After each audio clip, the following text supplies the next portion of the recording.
We will now move on to reopening of schools. Robert Halfon. Thank you, Prime Minister. Thank you, Chair.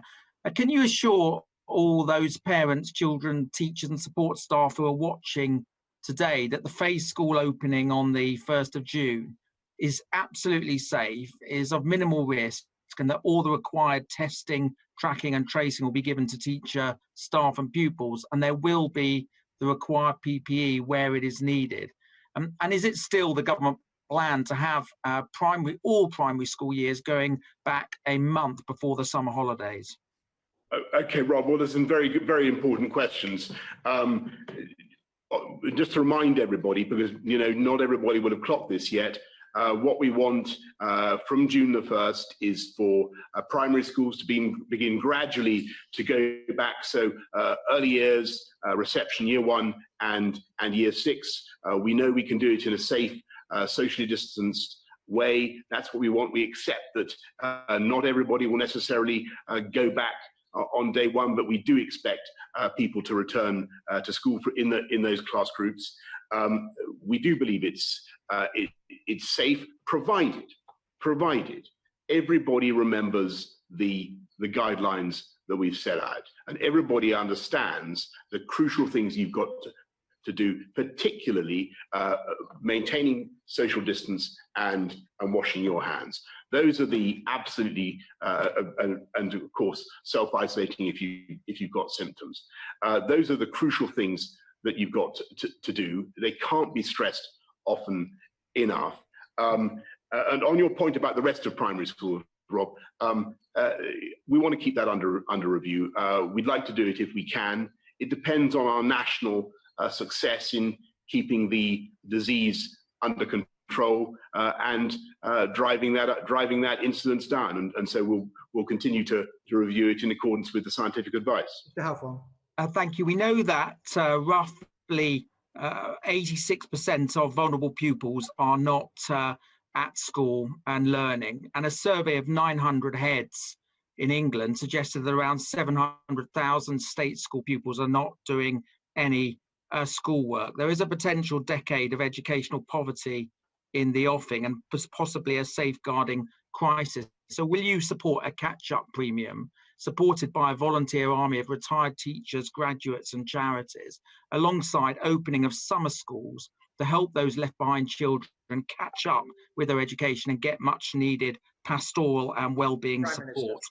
Yes, I think, Rob, the short answer is I want to support any measures we can to level up. You know what we want to do in this government, and there's no doubt that there's a huge social injustice taking place at the moment because some kids are going to have better access to tutoring, to schooling at home, and other kids aren't going to get nearly as much, and that's not fair.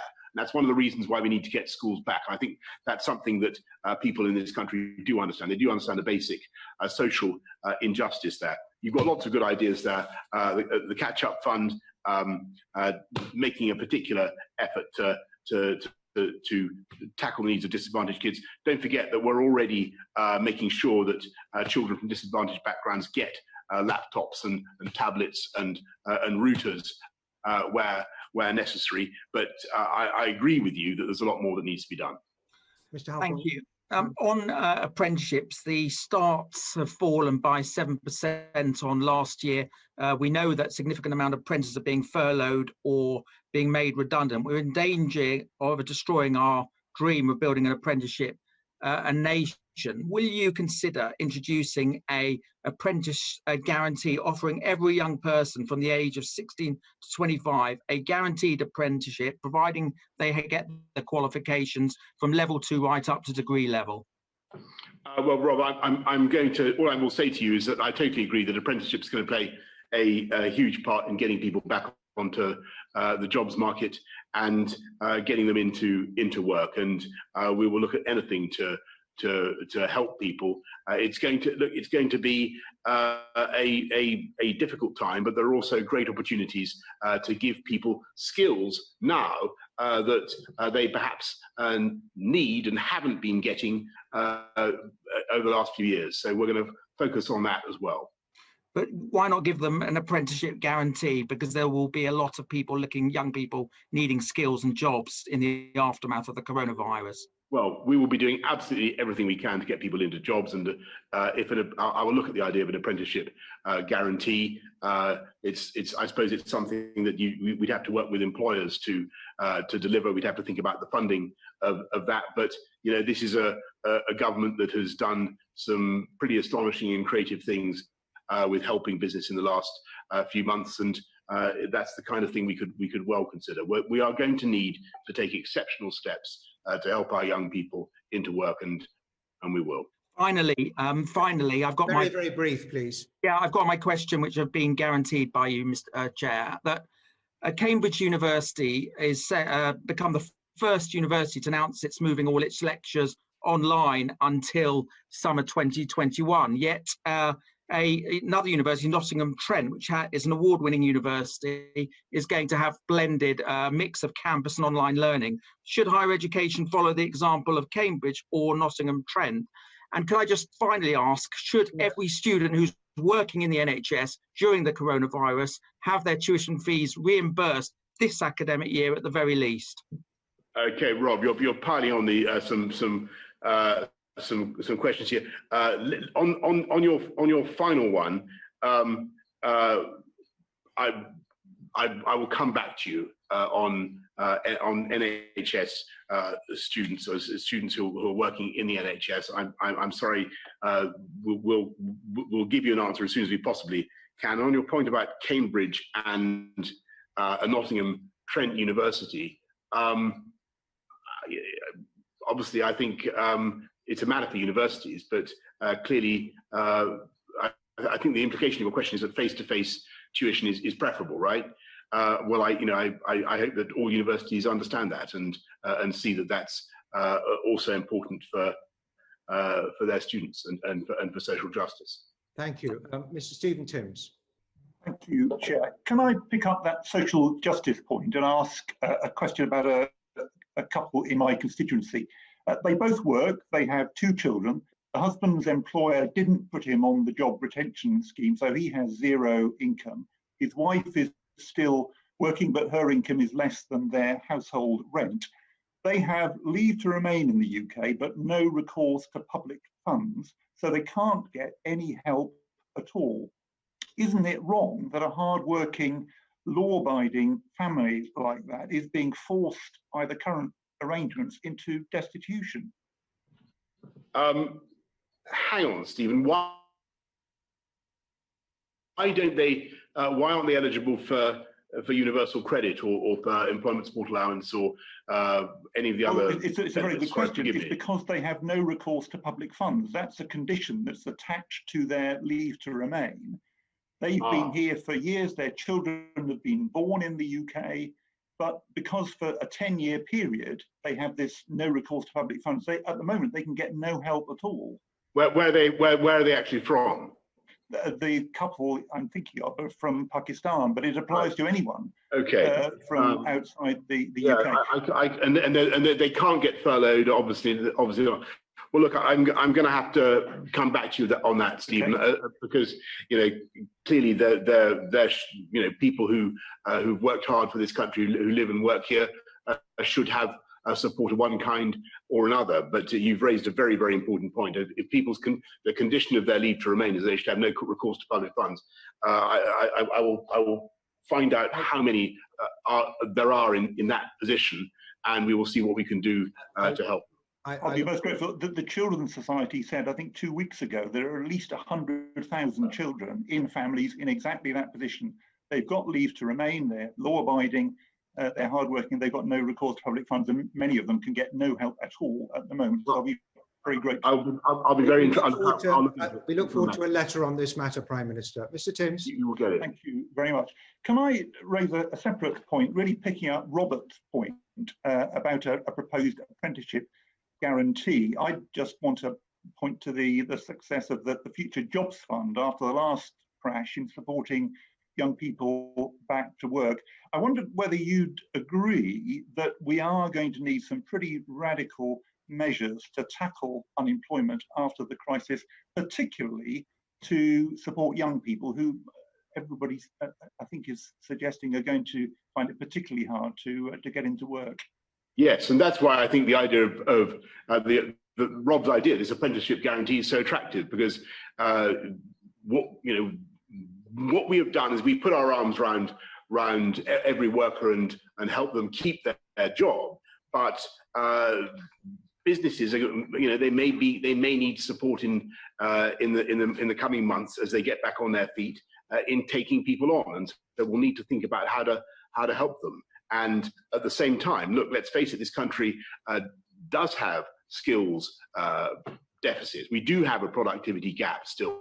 This might be the moment, Stephen, when we really start to try to tackle that and address use this crisis to address some of these issues. So I can assure you that the Chancellor and I and everybody we're looking at all this stuff very closely, and we'll be wanting to come forward in June, early July, with much more about how we get employment going again, how we get the economy restarted. But for now, it's very important that we focus on defeating this virus. Okay. After 2010, the last crash, we had an ambitious, large-scale employment support program. Of course, for the last few years, unemployment has been low. Employment support has been much more modest. I wonder if you'd recognise that we are going to need, again, and perhaps this is what you've just been suggesting, we are going to need, again, a much bigger employment support program after the crisis than we've had in the last few years.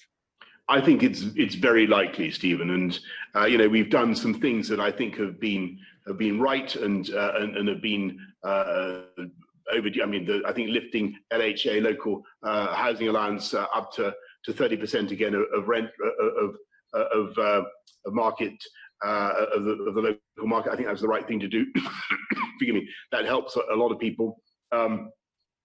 What we've done with universal credit's also been important, but this is going to be the challenge now is going to be about getting the economy moving again and creating jobs, high-class jobs, good jobs for the whole country. And forgive me,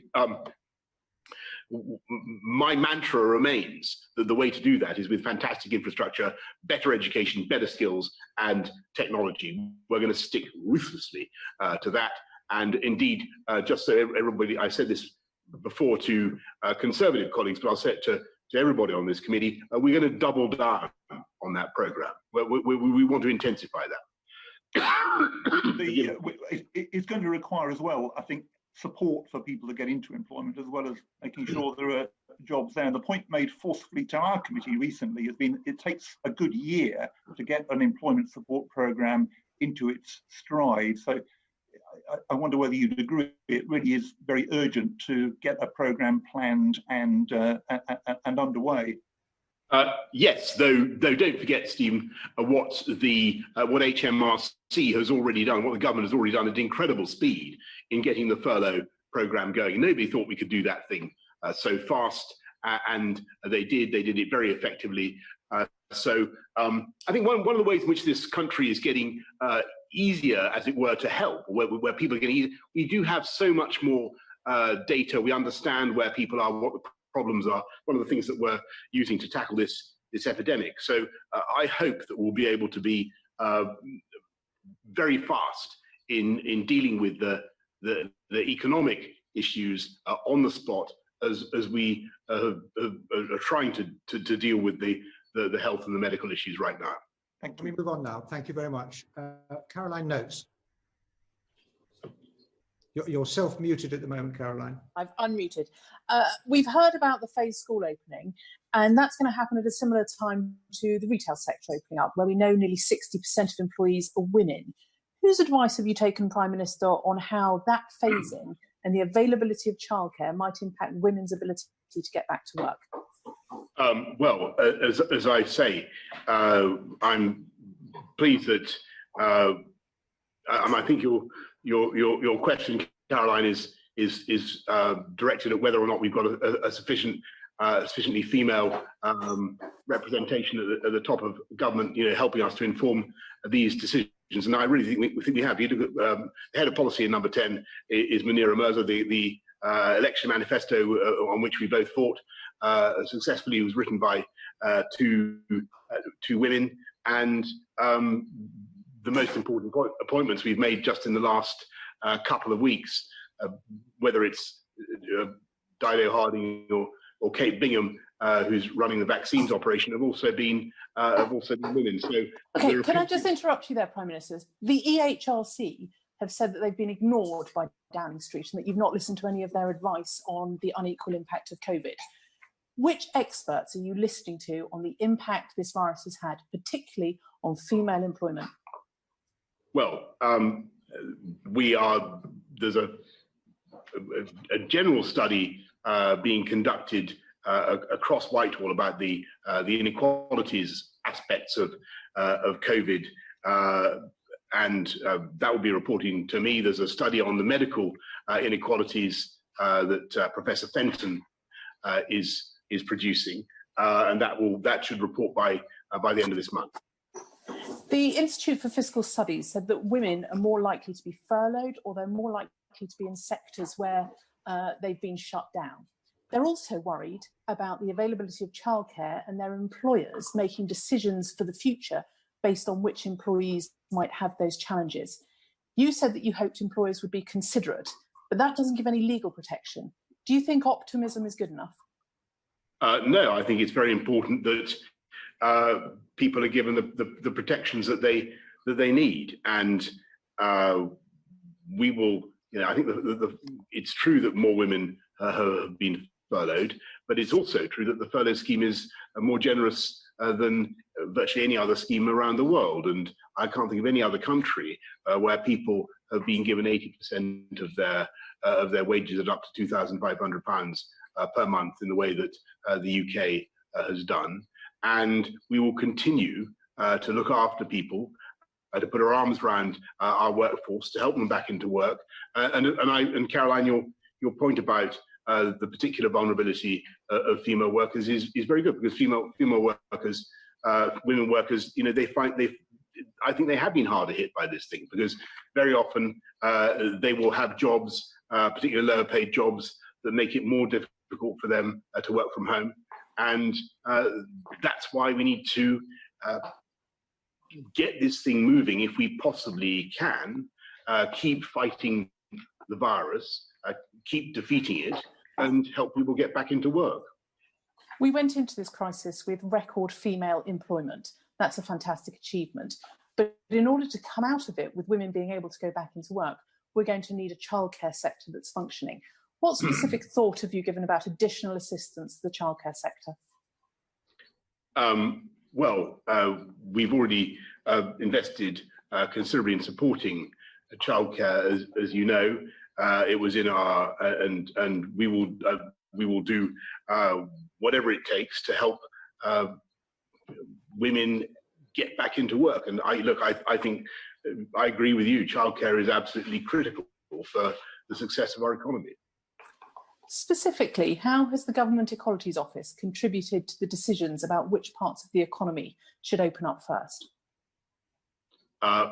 Caroline, we take every decision with full consideration for the equalities impacts, as you'd expect that any government department, any government does these days. Thank you for that. Certainly, Bernard. After you, sorry. No, I just wanted to know, the Prime Minister commented earlier that he felt there had been enough female voices in the decision-making processes. Why have they not been more visible? When I said, I don't think I said enough, by the way. I just said that there'd been a lot. I think that it's certainly true that I'd like to have had more female representation in the press conferences so far. We've had Jenny Harries has been mentioned. Pretty has done a few. We will do our best, Caroline. And what can I say? You made the distinction, Prime Minister. Dido will be appearing this afternoon. Can I just ask you, how much do you think having women in the room when decisions are being made actually changes the nature of those decisions? I think you can make a huge difference. A huge difference. To be honest, I mean, that may sound like a vaguely sexist thing to say, but it's very important. Prime Minister, you made the distinction between there being a lot of women and enough women. How many is enough? Oh boy, this is that's a question on which I'm not competent to pronounce. Is it not 50%? It's not a joking matter, though, is it? It's not, and all I say, Caroline, is that it's incredibly important to us, as Conservatives, and we have more. 50% would be great. We have large numbers of female MPs of great talent, including yourself, in the House of Commons now, far more than I believe. You've made the point, Prime Minister. And never forget, it's only the Conservative Party that produced 2 female prime ministers. Okay, well, we won't start all that. Best not. Maybe you'll be the third. Thank you very much, Caroline. Thanks, Bernard.